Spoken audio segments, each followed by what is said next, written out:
الحمد لله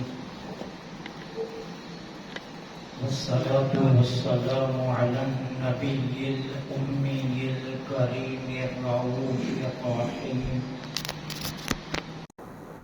وعلى آله وأصحابه الطيبين الطاهرين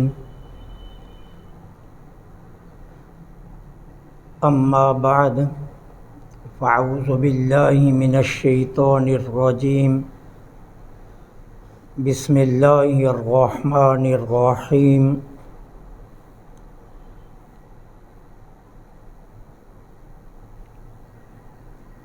وَلَقَدْ نَصَرَكُمُ اللَّهُ بِبَدْرٍ وَأَنْتُمْ أَذِلَّةٌ فَاتَّقُوا اللَّهَ لَعَلَّكُمْ تَشْكُرُونَ آمنت بالله صدق الله العظيم وصدق رسوله النبي الكريم الأمين ونحن على ذلك لمن الشاهدين والشاكرين والحمد لله رب العالمين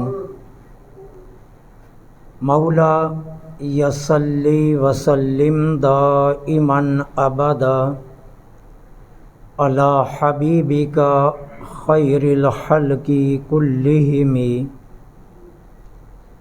فإن من جودك الدنيا وضرتها ومن علومك علم اللوح والقلم مولا يصلي وسلم دائما أبدا على حبيبك خير الخلق كلهم رضيت بالله ربا وبالإسلام دينا وبمحمد صلى الله عليه وآله وسلم نبيا ورسولا غريبا يا رسول الله غريبا ندارم در جہاں جستوں حبیبم بری نازم کے ہستم امت توں گناہ گارم ولیکن خوش نصیبم بے حد و لا تعداد حمد و ثنا خالق ارض و سما کے لیے جس نے محض اپنے فضل اور اپنے کرم سے ہمیں اپنے محبوب کی امت میں پیدا فرما کر ہمیں زندگیوں میں ایک مرتبہ پھر رمضان عطا فرمایا۔ بے حد و بے حساب درود و سلام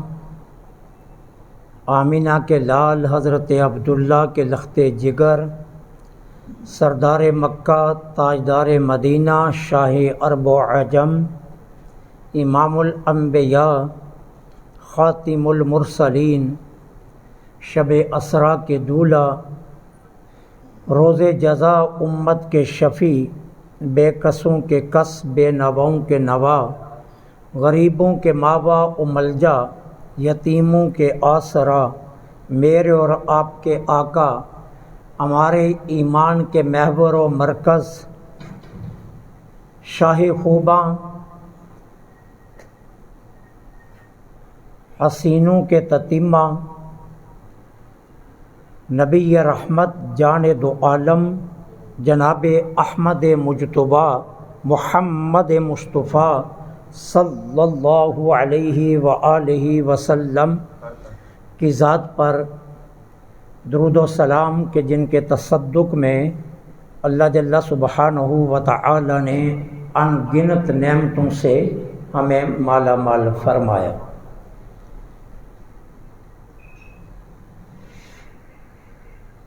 ذی وقار معزز اور محترم سامعین،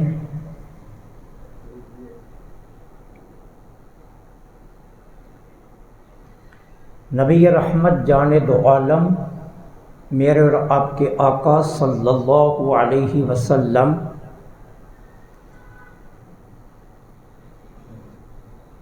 کو اللہ رب العالمین نے جن مقاصد جلیلہ کے لیے اس کائنات میں مبعوث فرمایا، سرکار دو عالم صلی اللہ علیہ وسلم نے ان کی کامل بنیاد مدینہ طیبہ میں جا کر رکھی، اور پھر اس انداز سے اسلام کی ترویج و اشاعت کا کام ہوا کہ اسلام بہت تیزی کے ساتھ پوری دنیا میں پھیل گیا۔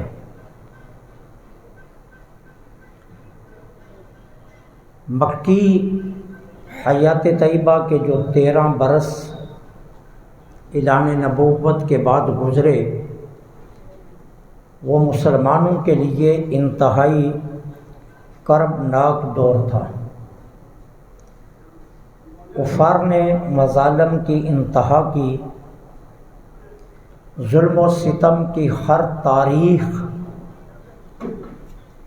رقم کی گئی، مسلمانوں کو تختہ مشق بنایا گیا اور اسلام کو ہر طریقے سے روکنے کی کوشش کی گئی۔ اللہ رب العالمین نے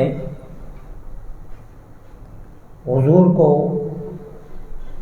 مکہ سے ہجرت کا حکم دیا، اور سرکار جب مدینہ طیبہ میں رونق افروز ہوئے تو کفار کو یہ بھی برداشت نہ ہو سکا کہ مسلمان مدینہ طیبہ میں سکون کی زندگی گزارے۔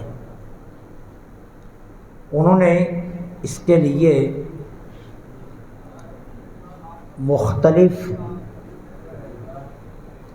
طرق کے ساتھ مسلمانوں کو ستانے کی کاوشیں شروع کی۔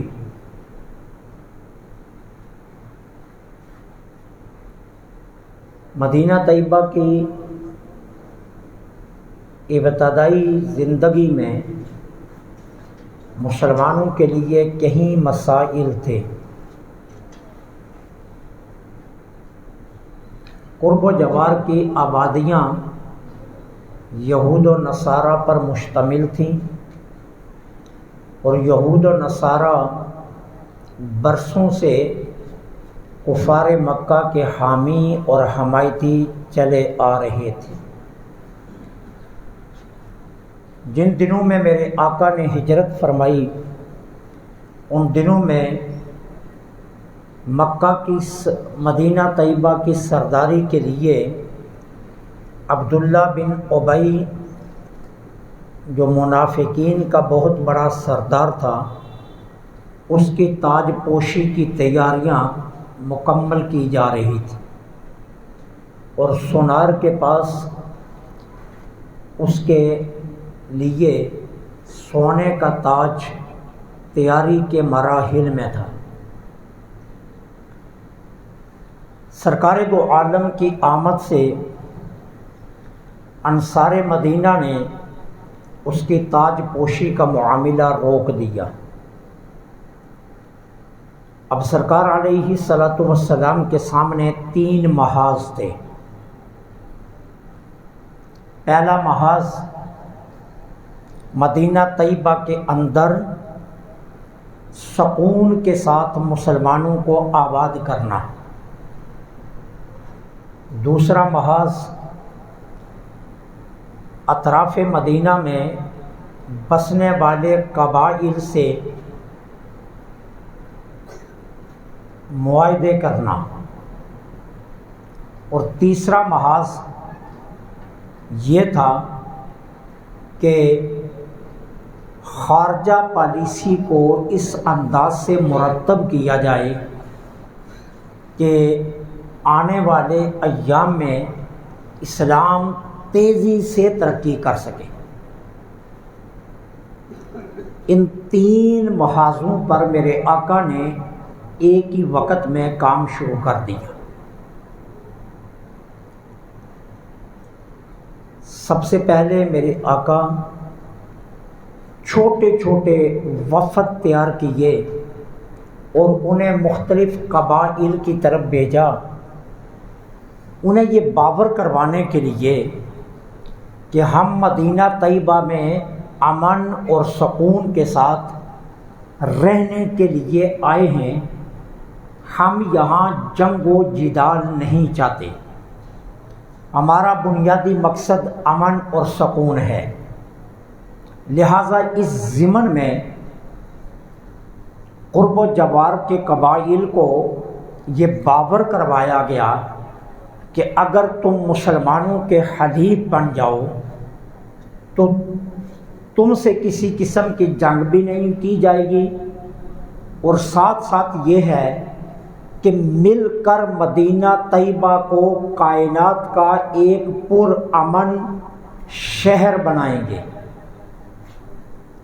اور جہاں کہیں میرے آقا کریم نے خود محسوس کیا کہ یہاں مجھے جانا چاہیے، حضور خود بھی قبائل کے پاس گئے۔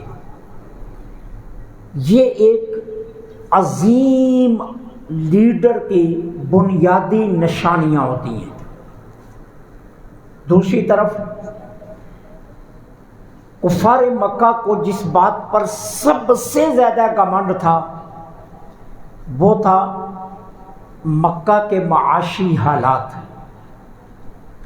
مکہ کے معاشی حالات انتہائی بہترین تھے۔ مکہ میں ہر چیز کی فراوانی تھی، سرداران مکہ، سرداران قریش عیش و عشرت کی زندگیاں گزار رہے تھے، اور تاجروں کے قافلے تجارت کو شام و یمن تک پھیلا کر بیٹھے ہوئے تھے۔ اب دوسرا بنیادی نقطہ یہ تھا کہ اہل مکہ کی معاشی کمر کو توڑا جائے۔ جتنی دیر تک اہل مکہ کی معیشت کو کمزور نہیں کیا جاتا، ان کا گھمنڈ اور ان کا تکبر اور ان کا غرور خاک میں نہیں ملتا، اور جتنی دیر تک انہیں یہ احساس نہ دلایا جائے کہ وہ ایک کمزور قوم ہے، وہ مسلمانوں کو سکون سے نہیں بیٹھنے دیں گے۔ اب اس کے لیے میرے آقا نے یہ پالیسی طے کی کہ مکہ سے جتنے تجارتی قافلے شام کی طرف جاتے ہیں ان کا واحد راستہ مدینہ کے پاس 80 میل دور بدر کے مقام سے ہو کر جاتا ہے، لہذا تجارتی قافلوں کو روکا جائے، اور اس کے لیے انتہائی خفیہ پالیسی پر کام کیا جائے۔ اب دیکھیں آقا کریم نے کتنی دانش مندی کے ساتھ اس معاملے پر کام کیا۔ حضرت عبداللہ بن جاش کی قیادت میں 12 صحابہ کا ایک مختصر سا قافلہ حضور نے روانہ کیا، اور عبداللہ بن جاش کو ایک سیل خط دیا اور فرمایا جتنی دیر تک تم مدینے سے باہر نہ نکل جاؤ اس خط کو کھول کر نہیں پڑھو گے۔ جس کو قیادت دی جا رہی ہے اسے بھی پتہ نہیں میرے لیے حکم کیا ہے، جس کو سپہ سالار بنایا جا رہا ہے اسے بھی معلوم نہیں میری منزل کیا ہے، اور فرمایا جب مدینے سے باہر نکل جاؤ خط کو کھول کر پڑھنا اور جو لکھا ہے اس پر عمل کرنا۔ عبداللہ بن جاش 12 صحابہ کو لے کر مدینہ طیبہ سے نکلے۔ جب سرحد مدینہ سے باہر گئے خط کو کھولا تو ایک مرتبہ حضرت عبداللہ بن جاش جڑجڑی کھا گئے، عجیب بات تھی، خط میں لکھا ہوا تھا تم نخلا کے مقام پر جاؤ اور وہاں پر پڑاؤ ڈالو اور وہاں رہ کر قریش کے تجارتی کافروں کی خبر مدینہ پہنچاؤ۔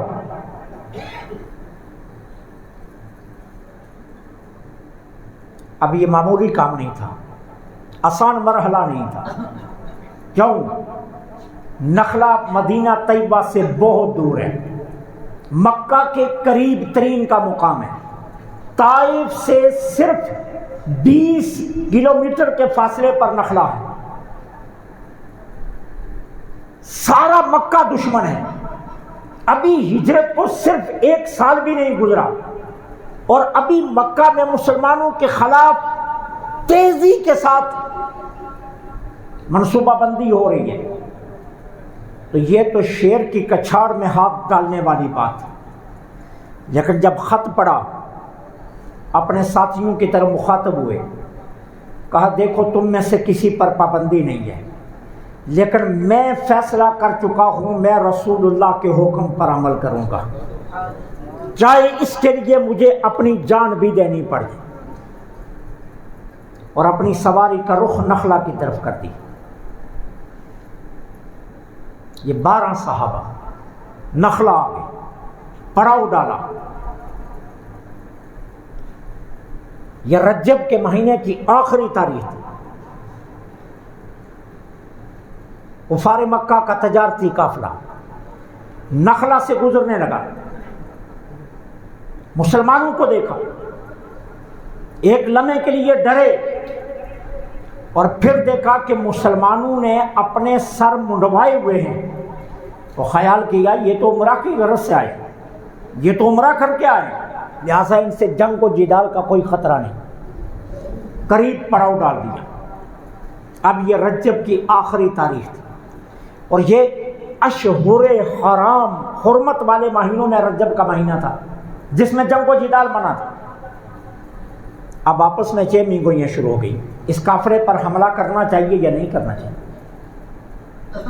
بالآخر حملہ کر دیا گیا اور ایک حضرمی قبیلے کے شخص کو قتل کر کے اس قافلے کو لوٹ لیا گیا اور 2 لوگوں کو قیدی بنا دیا گیا۔ یہ قافلہ مدینہ طیبہ لوٹ آیا، قیدیوں کو لے کر، مال غنیمت کو لے کر۔ اگرچہ ابتداءً سرکار نے اس بات کو ناپسند فرمایا، سرکار نے فرمایا میں نے تمہیں صرف قافلوں کی خبر لینے کے لیے بھیجا تھا، جنگ و جدال کے لیے نہیں۔ لیکن اللہ تعالیٰ نے ان صحابہ کی براءت میں قرآن نازل کر دی۔ یہ بنیادی طور پر یہ وہ حقائق تھے جن حقائق پر مدینہ طیبہ میں کام ہو رہا تھا۔ اب اسی دوران مکہ والے مشتعل ہو گئے، انہوں نے فیصلہ کیا تجارتی قافلہ نہیں، ایک پوری ٹریڈنگ کمپنی کی شکل میں شام سے تجارت کی جائے اور اس کا سارا نفع ایک جگہ جمع کر کے ساز و سامان خریدا جائے، پوری قوت کے ساتھ مکہ کے قرب و جوار کے قبائل کو ملا کر مدینہ کے اندر کے منافقین سے روابط قائم کر کے اس زور کے ساتھ مدینہ پر حملہ کیا جائے کہ اسلام کو جڑ سے کاٹ کے رکھ دیا جائے۔ اب اس ضمن میں سرداران کفر کا ایک اجلاس حرم میں منعقد ہوا، مکہ میں اعلان کر دیا گیا سبھی لوگ اپنا سامان دیں۔ ابو سفیان کے قیادت میں 50 نوجوانوں کا دستہ، 1000 اونٹ پر سامان، سینکڑوں کی بات نہیں ہے، 1000، میں نے اس لیے کہا ٹریڈنگ کمپنی کی شکل میں 1000 اونٹوں پر سامان، اور یہ قافلہ شام کی طرف روانہ کر دیا گیا۔ یہ خبریں مدینہ طیبہ میں پہنچ چکی تھی۔ ابو سفیان نے شام میں تجارت کی، نفع کمایا، تمام ضروریات کی اشیاء کو خریدا، اور شام سے یہ قافلہ واپس جب مکہ کی طرف چلا، اللہ نے جبریل امین کو بھیج کر اپنے محبوب کو خبر دے دی یہ قافلہ لوٹ رہا ہے۔ اور میں آپ کو پہلے بتا چکا ہوں، شام سے مکہ آنے کا ایک راستہ تھا جو بدر سے گزرتا تھا۔ اب سرکار دو عالم صلی اللہ علیہ وسلم نے اس قافلے کو روکنے کا فیصلہ کیا۔ اعلان جنگ کا نہیں، قافلے کو روکنے کا ہوا۔ اس لیے جو صحابہ میسر تھے وہ ساتھ چلے، اور جو رہ گئے مدینہ طیبہ میں ان کے لیے کوئی عقاب کا حکم نہیں آیا، کیونکہ یہ جنگ کا اعلان نہیں تھا۔ اگر جنگ کا اعلان ہوتا تو پھر سب پر جہاد فرض تھا، پھر سب کا نکلنا لازم تھا۔ جو صحابہ میسر تھے وہ حضور کے ساتھ چلے۔ سامان کا عالم بھی آپ کو گواہی دے گا کہ ارادہ جنگ کا نہیں تھا، صرف اس تجارتی قافلے کو روکنا مقصود تھا۔ اب یہ مختصر سا قافلہ حضور کی قیادت میں کس طرح نکلا، حفیظ جلندری کی زبان میں آپ کو بتا دیتا ہوں۔ حفیظ جلندری کہتے ہیں، فضائے بدر کو ایک آب بیتی یاد ہے اب تک، فضائے بدر کو ایک آب بیتی یاد ہے اب تک، یہ وادی نعرہ توحید سے آباد ہے اب تک۔ تھے ان کے پاس دو گھوڑے، حفیظ جلندری کہہ رہے ہیں، انہیں کی زبان میں آپ کو بتا رہا ہوں، تھے ان کے پاس دو گھوڑے، 6 زیریں 8 شمشیریں، پلٹنے آئے تھے یہ دنیا بھر کی تقدیریں۔ دو گھوڑے ہیں، 6 زیریں ہیں، 8 شمشیریں ہیں، بس نہ تیگ پہ نہ تکیہ، نہ تیگ و تیر پہ تکیہ، نہ خنجر پہ نہ بالے پہ، بھروسہ تھا تو ایک سادی کالی کملی والے پہ۔ اس شان سے یہ قافلہ چلا۔ 313 319 یا 363 3 روایتیں آپ کی خدمت میں عرض کرتا ہوں۔ یہ کل تعداد تھی جو بدر کی طرف چلے۔ مقصد قافلے کو روکنا تھا۔ اب ادھر سے مسلمان حضور کی قیادت میں نکلے، ادھر سے عبداللہ بن ابی جو رئیس المنافقین تھا، اس نے ابو سفیان کو خبر پہنچا دی کہ بدر کے مقام پر قافلے کو روکا جائے گا۔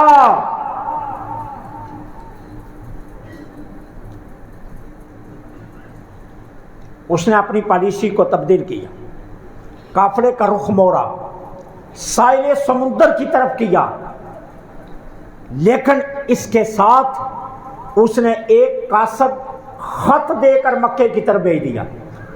سامان بچانا چاہتے ہو، قافلے کو محفوظ رکھنا چاہتے ہو، اپنی تجارت کا مال مکے میں پہنچانا چاہتے ہو تو قافلے کی حفاظت کے لیے تیار ہو جاؤ۔ قاصد یہ خبر لے کر مکہ میں پہنچ گیا، جبل ابو قبیس پر گیا، اپنی قمیص کو پھاڑا، صدا بلند کی، مکہ والوں تجارتی قافلے کو محمد اور ان کے ساتھی لوٹنے لگے، بچا سکتے ہو تو بچا لو، محفوظ کر سکتے ہو تو محفوظ کر لو، روک سکتے ہو انہیں تو روک لو۔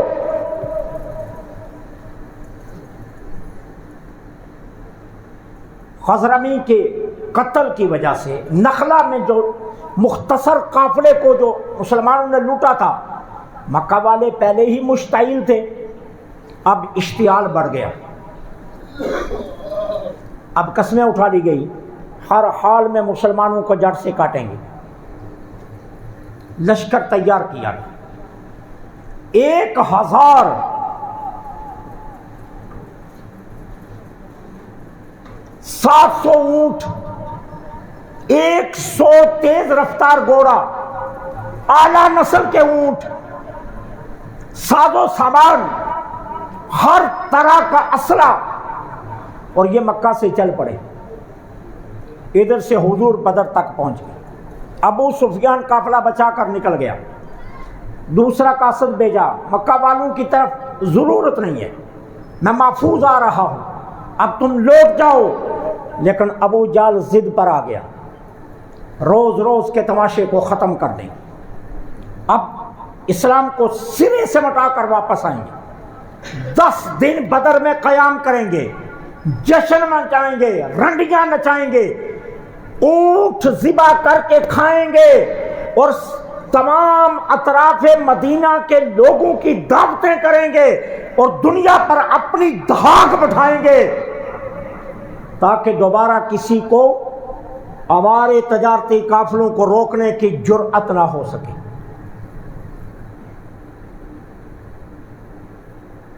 یہ 1000 کا لشکر بدر میں مسلمانوں سے پہلے پہنچ گیا۔ جس سمت چشمہ بدر تھا اس سمت انہوں نے ڈیرا ڈال دیا۔ جب صحابہ کا قافلہ پہنچا، ریتلی زمین اور چشمے پر ان کا قبضہ، اور یہ بے سر و سامان، 8 تلواریں، 6 زیریں، 2 گھوڑے، کھانے پینے کی کوئی چیز پاس نہیں ہے۔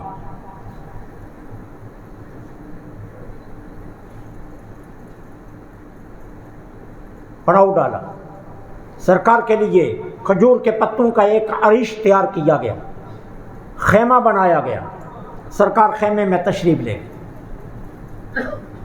پہلی دعا فرمائی، اللہ یہ بھوکے ہیں انہیں کھلا، اللہ یہ بے لباس ہیں انہیں لباس پہنا، مالک یہ پیاسے ہیں انہیں پانی پلا۔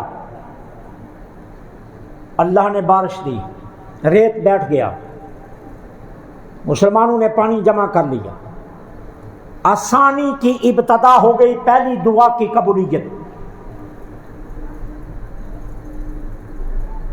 رات ہو گئی، صحابہ تو میدان میں بیٹھ گئے اپنی اپنی جگہ پر۔ سرکار نے خیمے میں ایک لمحہ آرام نہ فرمایا، عریش کے اندر میرے آقا ساری رات دعاؤں میں مشغول رہے۔ مولا یہ 313 ہے، لایا ہوں، اگر آج یہ شہید ہو گئے روئے زمین پر پھر تجھے کوئی پکارنے والا نہیں دے گا، پھر روئے زمین پر تیری عبادت کرنے والا کوئی نہیں رہے گا، ان کی مدد فرما۔ جناب ابوبکر صدیق اندر آئے تو میرے آقا گڑ گڑا کر دعا مانگ، ردائے مبارک کاندھے سے سرک رہی تھی، آگے بڑھ کر تھاما، عرض کی حضور بس کیجئے، اللہ آپ کی دعا کو قبول فرما چکا ہے۔ جبریل امین آ گیا عریش میں، محبوب اللہ کا وعدہ ہے صبح ہونے دیں 1000 فرشتہ جنگ کے لیے پہنچے گا۔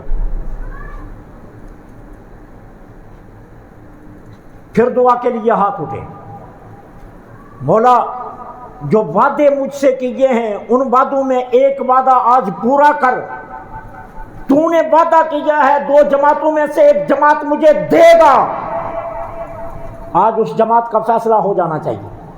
یہ داغ بٹھانے آ رہے ہیں، یہ اسلام کو جڑ سے کاٹنے آ رہے ہیں، یہ رنڈیاں لے کر آئے ہیں، یہ فتح کا جشن منانا چاہتے ہیں، یہ آئندہ کے لیے اسلام کو سرے سے ختم کرنا چاہتے ہیں۔ جبریل امین پھر آ گئے، 2000 فرشتے اور آئیں گے۔ میرے آقا نے پھر دعا کے لیے ہاتھ اٹھا دیا، جبریل امین پھر تیسری بار آ گئے، ٹوٹل 5000 فرشتے آئیں گے۔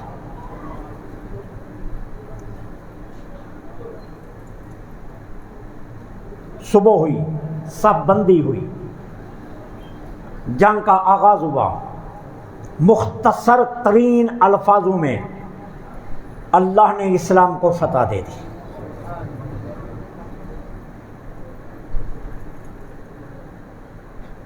313 فاتح ہو گئے، 1000 شکست کھا گیا، 70 مارے گئے، 70 قیدی ہوئے۔ مرنے والوں میں سرداران کفر ابو جہل، عتبہ، شیبہ، ربیہ، اور رب کی شان دیکھو، جس نے حضرت بلال پر سب سے زیادہ ظلم کیا تھا امیہ بن خلف، جس نے حضرت بلال کو ننگا کر کے گرم ریت پر گھسیٹا تھا، جس نے حضرت بلال کے سینے پر کھڑا ہو کر انگارے ڈالے تھے، میدان بدر میں وہی بلال کے ہاتھوں مارا گیا۔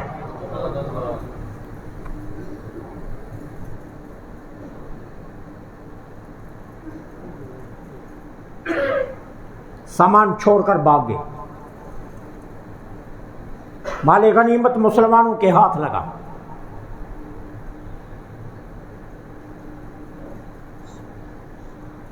فتح مسلمانوں کو نصیب ہو گئی۔ اب جس بنیادی نقطے کی طرف میں آپ کو لانا چاہتا ہوں وہ کیا ہے؟ وہ کیا چیز تھی جس نے صحابہ کو مطمئن رکھا ہوا تھا؟ 313 2 گھوڑے، 6 زریں، 8 تلواریں، یہ کل سامان ہے۔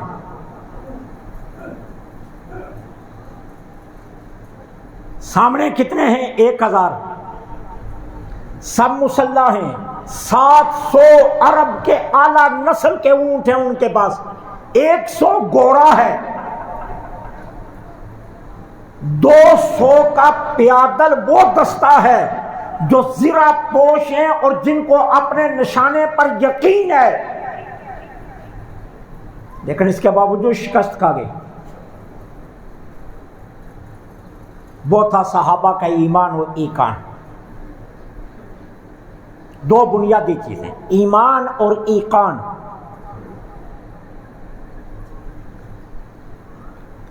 اسلحے کے زور پر نہیں، طاقت کے زور پر نہیں۔ میں نے آپ کو 3 باتیں ابتدا میں بتائی، حضور کی خارجہ پالیسی، حضور کی داخلہ پالیسی مدینہ طیبہ میں جاتے ہی، اور پھر سرکار دو عالم کا قرب و جوار کے حالات پر نظر، اور مکہ والوں کا معاشی جڑ کاٹنا تجارتی قافلوں کو روک کر۔ یہ بنیادی 3 نقطے۔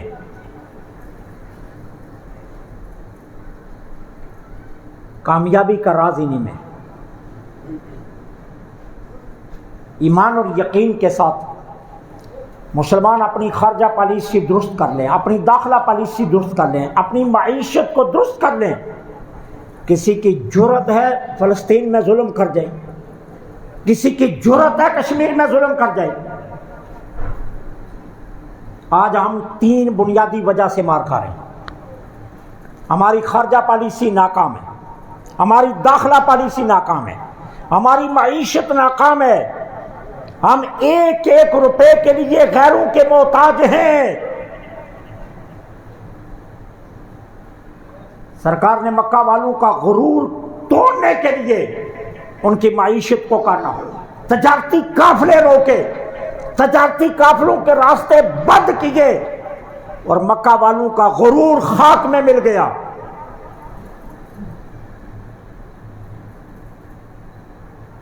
ہماری تعلیمی پالیسی کو دیکھیے، ہم بچوں کو پڑھاتے ہیں نوکر لگنے کے لیے، ہم بچوں کو پڑھاتے ہیں ماسٹر بننے کے لیے، ہم لوگ پڑھاتے ہیں کلرک لگنے کے لیے، ہم دفتروں میں چپراسی لگنے کے لیے۔ ہم اپنے بچوں کو ذہن یہ کیوں نہیں بناتے پڑھ کر تم بہت بڑے تاجر بنو؟ جب ایک پڑھا لکھا انسان تجارت کرے گا تو اس کی تجارت تیزی سے پھیلے گی۔ ہم خیرات کرتے ہیں بھیک کی شکل میں، بھیک دیتے ہیں، خیرات نہیں کرتے۔ ہم زکوٰۃ دیتے ہیں، بھیک دیتے ہیں۔ زکوٰۃ کا یہ معنی نہیں ہے کہ کسی انسان کو تم ساری عمر زکوٰۃ لینے پر چھوڑ دو، حکم یہ ہے جس کو زکوٰۃ دینی ہے اس کو اتنا سٹینڈ کرو کہ آئندہ سال وہ خود زکوٰۃ دینے والا بن جائے۔ لٹ کر گئے تھے مدینہ طیبہ میں، صحابہ اپنی جائیدادیں گھر بار چھوڑ کر گئے تھے، انصار نے مدد کی۔ میرے آقا نے غیرت کو اتنا زندہ رکھا، کسی کو یہ نہیں کہا کہ تو نے اس کی مدد کرنی، کہا یہ تیرا بھائی ہے، اخوت قائم کی، رشتہ قائم کیا، اٹھایا۔ نتیجہ کیا نکلا؟ 2 برس گزرے، 2 برسوں کے بعد پورے مدینے میں صحابہ زکوٰۃ دینے والے تھے، لینے والا کوئی نہیں تھا۔ مال غنیمت سے غنیمت کی امارات بڑھ گئی، آوازیں لگائی گئی، کوئی مدد لینے والا لیکن نہیں ملتا تھا۔ 77 برس بھیک مانگتے پھر رہے، 77 برس ہو گئے، معیشت کو اٹھا نہیں سکے۔ خارجہ پالیسی میں ہم تنہا نظر آتے ہیں، داخلہ پالیسی ہماری اتنی کمزور ہے، جب چاہیں جہاں چاہیں جس وقت چاہیں دہشت گرد حملہ کر دیتے ہیں۔ سکوٹسی لیبس ہمارے دیکھیے، داخلی صورتحال ہماری اتنی کمزور ہے۔ پھر کشمیر میں مار نہیں پڑے گی تو اور کیا ہو، فلسطین میں مار نہیں پڑے گی تو اور کیا ہو۔ تنہا بدر کو یوم فرقان نہ کہو، تنہا بدر کو تم مارکہ حق و باطل میں مسلمانوں کی فتح کے زمرے میں نہ دیکھو۔ اس کے لیے جو میرے آقا نے کام کیا اس کام پر نظر رکھو، جو میرے آقا نے پالیسیاں دی ہیں ان پالیسیوں پر نظر رکھو۔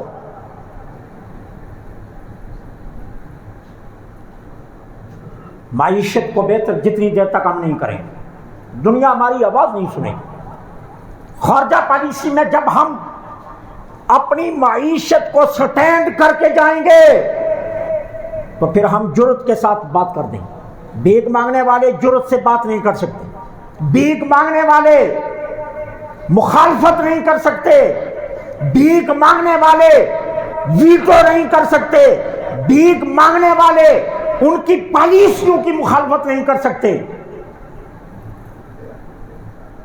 آج عمر ہوتا کسی کی جرأت تھی، آج عمر بن عاص ہوتے کسی کی جرأت تھی، آج عمر بن عبد العزیز ہوتے کسی کی جرأت تھی، محمد بن قاسم ہوتے فلسطین میں کسی کی جرأت تھی، آج محمود غزنوی ہوتے کسی کی جرأت تھی۔ کیوں نہیں تھی؟ اس لیے کہ انہوں نے اپنی ملکوں کی معیشتوں کو اتنا مضبوط کر دیا تھا کہ وہ عالم کفر کی آنکھ میں آنکھ ڈال کر بات کرتے تھے۔ بدر کو صرف مارکہ حق و باطل نہ سمجھو، اس کے پیچھے جو میرے آقا نے پالیسیاں دی ہیں ان پالیسیوں پر نظر رکھو کہ حضور نے کتنی دانش مندی کے ساتھ 2 سالوں میں مدینے کے تمام قرب و جوار کے قبائل کو اپنا حلیف بنا لیا۔ اور آپ حیران ہوں گے، ابو جہل جب یہ لشکر لے کر نکلا بدر میں جانے کے لیے، راستے میں جتنے قبائل آئے سب سے مدد مانگی، ابو جہل کو کسی کی مدد نہیں ملی۔ آج بھی آپ تاریخ اٹھا کر دیکھ لو، صرف قریش پہنچے ہیں بدر میں، کوئی بنو حوازن، کوئی بنو خزرم، کوئی قبیلہ اور نہیں تھا، صرف قریش تھے بدر میں، تنہا گئے۔ میرے آقا نے خارجہ پالیسی کے ذریعے تمام قبائل سے ان کا رابطہ کاٹ دیا تھا اور حلیف بنا لیا تھا۔ منافق، سب سے بڑا منافق عبداللہ بن ابی، حضور اس کے پاس خود گئے، اسے سمجھایا مدینے کا امن عزیز ہے، مدینے میں ہم نے امن سے رہنا ہے، مدینے کو دنیا کے نقشے پر ایک امن کی سٹیٹ قائم کرنا ہے۔ اگر تم اس طرح جاسوسی کرو گے، ہماری خبریں مکے پہنچاؤ گے تو امن نہیں رہ سکے گا۔ نتیجہ یہ نکلے گا انصار جھگڑیں گے اور تم اپنے ہاتھوں سے انصار کو مارو گے اور انصار ایک دن تجھے مار دیں گے۔ اس کو بات سمجھ میں آ گئی، وہ اپنی اس جاسوسانہ منافقانہ پالیسیوں سے باز آ گئے۔ یہ بنیادی نقطے ہیں بدر کے۔ جنہیں سمجھنے کی ضرورت ہے۔ اپنی قوم کو اٹھاؤ، بھیک پر مت لگاؤ۔ کسی کو خیرات دینی ہے تو اتنا دے کہ وہ کام کر سکے، کسی کو زکوٰۃ دینی ہے تو اتنی دو کہ وہ سٹینڈ ہو سکے، کسی کی مدد کرنی ہے تو اتنی کرو کہ اسے 10,000 تھمانے کے بجائے 10,000 کا پیاز لے کر دے دو، 10,000 کے ٹماٹر لے کر دے دو، اسے کو تجارت کرو، تجارت میں آگے لاؤ۔ نوجوانوں ڈگریاں لے کر در در کے دھکے کھانے کے بجائے آگے بڑھو، تجارت کرو۔ میرے نبی کا محبوب ترین مشغلہ ہے، اور اپنے ملک کو سٹینڈ کرو، قرضوں سے نجات دلاؤ، اور قوم کو اس سطح پر لاؤ کہ مسلمان کسی کی آنکھ میں آنکھ ڈال کر بات کر سکے۔ فلسطین کا ظلم روکنے کا وعدہ ڈالیے، فلسطین سے ظلم کو مٹانے کا وعدہ ڈالیے، کشمیر کی آزادی کا واحد راستہ یہ ہے کہ جو خارجہ پالیسیاں، داخلہ پالیسیاں اور جو معیشت کی پالیسیاں میرے آقا نے بدر سے پہلے دی ہیں ان کو سمجھو۔ بدر یوں نہیں آسانی سے نہیں ہوا، بدر آسانی سے ہوا ہے تو اس کے پیچھے میرے آقا کی پالیسیاں تھیں اور صحابہ کا ایمان اور یقین تھی۔ ایمان اور یقین مضبوط کرو۔ ہم جہالت کے دور میں جا رہے ہیں، آپ کہتے ہیں آپ علم کے دور میں جا رہے ہیں، میں کہتا ہوں خدا کی قسم ممبر پر بیٹھ کر کہہ رہا ہوں ہم جہالت کے دور میں داخل ہیں۔ ساری عمر سنتے رہے عصر کی 8 رکھتے ہیں، ساری عمر یہ سنتے رہے کہ عصر کی 8 رکھتے ہیں۔ اب کیا ہوا؟ علم آ گیا، کیا سنتے ہیں غیر مقتدہ ہیں، ان کی ضرورت نہیں ہے، بس 4 فرض کافی ہیں۔ اب نتیجہ کیا ہوا؟ ہم 4 فرض پر ٹک گئے، نوافل ضروری نہیں ہیں، سنتے ضروری نہیں ہیں، فرض ضروری ہیں، اور کچھ گماشتے، کچھ جاسوسیوں، کچھ ایجنسیوں کے نام نہاد ملا جو سکرین پر آتے ہیں انہوں نے اسلام کا بیڑا غرق کیا۔ نماز تراویح کوئی ضروری نہیں ہے۔ مجھے بتائیے جو علم اللہ سے دور کر دے وہ علم ہے یا جہالت ہے؟ جو علم مسجدوں کو ویران کر دے وہ علم ہے یا جہالت ہے؟ نتیجہ آج آپ کے سامنے، سنت چھوڑی رسول اللہ سے نسبت کمزور ہو گئی، نوافل چھوڑے اللہ سے تعلق ٹوٹ گیا، نماز تراویح چھوڑی قرآن سے رشتہ ختم ہو گیا۔ نتیجہ کیا ہے؟ نتیجہ یہ ہے کہ آج روتے پھر رہے ہم پوری دنیا میں، اور ہم کہتے ہیں ہم علم حاصل کر رہے ہیں۔ ہم علم نہیں، ہم جہالت کے دور میں آ گئے، جہالت کے دور میں آ گئے۔ جہالت کے دور سے نکلو، علم کے دور میں آؤ۔ علم نام ہے اللہ کے قرب کا، رسول اللہ کے ساتھ قریب ہونے کا، اور جو علم آپ کو اللہ رسول سے دور کر دے وہ علم نہیں ہے، وہ جہالت۔ قرآن نے یوں نہیں 1400 سال پہلے اعلان کیا تھا اس کو پڑھنے والے گمراہ بھی ہوں گے، اس کے پڑھنے والے ہدایت بھی پائیں گے، وہ اسی لیے کہا۔ اس لیے بدر کی جو اسٹریٹجی ہے، جو سرکار دو عالم نے پالیسیاں دی ہیں، ان پالیسیوں کو سمجھنے کی کوشش کرو، ان کو سمجھ کر اپنی امت کو استوار کرو، ان پالیسیوں پر لگ کر قوم کو بنانے کی کوشش کرو، ان پالیسیوں کے مطابق اپنی قوم کو تعلیم دو تاکہ یہ قوم اس سطح پر جائے کہ پھر اس قوم میں عمر بن عبدالعزیز، محمد بن قاسم، محمود غزنوی جیسے لوگ پیدا ہوں اور جرأت آئے، اور یہ جو ہم نے ایٹم بم بنا کر رکھے ہیں یہ پوری دنیا میں مسلمانوں کے تحفظ کا سبب بن جائے۔ ورنہ آج فلسطین، کل کشمیر، ایک دن ہمارا، یہ چلتا رہے۔ عالم کفر پالیسی سے چل رہا ہے اور ہم بغیر پالیسی کے بہر بکریوں کی طرح سر اٹھا کر مت پھرو، امت بن جاؤ، قوم بن جاؤ، پالیسی کے مطابق زندگی گزارو، اسلام کے مطابق زندگیاں گزارو، تاکہ اللہ تعالیٰ تمہارے اندر ایمان و یقین کی دولت پیدا کرے۔ اللہ مجھے آپ کو